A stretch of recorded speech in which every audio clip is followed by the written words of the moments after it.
Assalamu alaikum. So in this video, I'm going to go through a passage in Isaiah 48 that Christians proudly use to say that Isaiah believed in the Trinity, or that the passage itself speaks of the Trinity, or that the passage foreshadows the doctrine of the Trinity, etc. So the passage is in Isaiah chapter 48, verse 16. And I'll just read the passage so you understand where the Christian side is coming from. So it says, draw near to me, hear this. From the beginning, I have not spoken in secret. From the time it came to be, I have been there. And now the Lord God has sent me and his Spirit.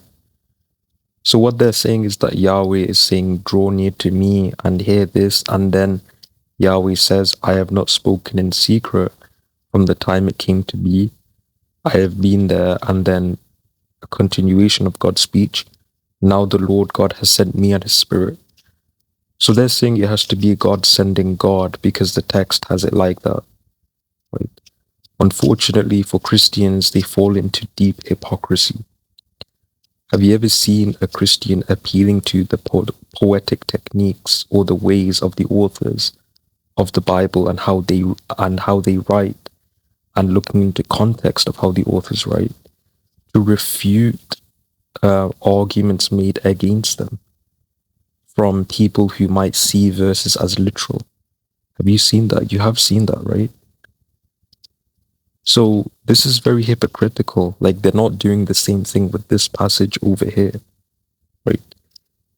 So it seems like they're not doing the same thing here with Isaiah, where we know Isaiah does go from speaker to speaker without having to say that there is a new speaker.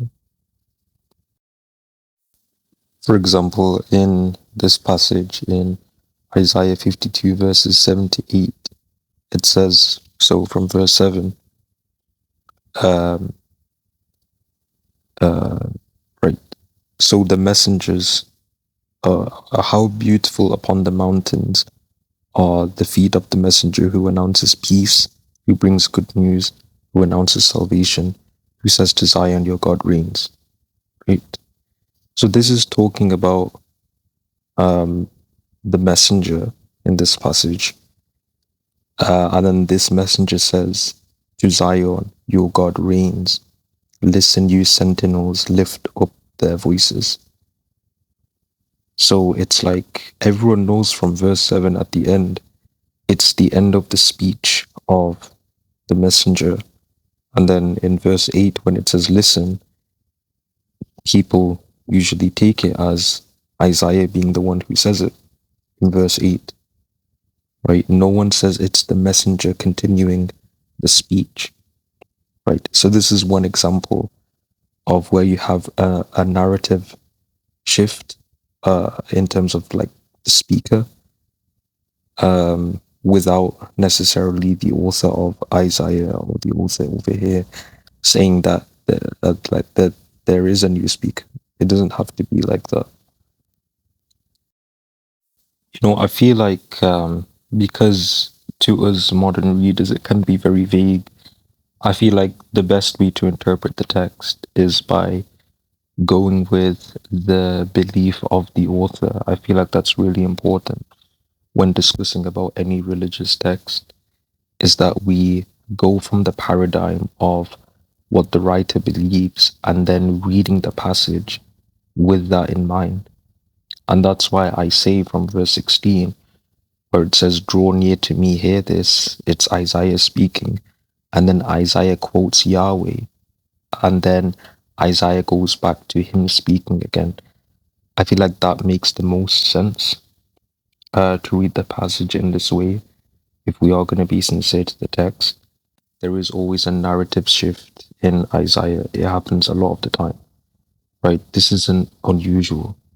So the way that my argument is more higher than the other argument, which is that it's God sending God, is that this isn't part of Isaiah's belief. And so because of that, you can't really read the passage as that. You kind of have to read it from the perspective of the writer who is writing to an audience who have a belief already, which is a Unitarian God. And so when they hear this, they wouldn't find an issue. They know exactly what the writer means because that is a possibility that's there because they also know that the author does narrative shifts. Okay. Saying that it's God sending God is absolutely far-fetched. Okay. It's like it's just far-fetched when you know the context of the author.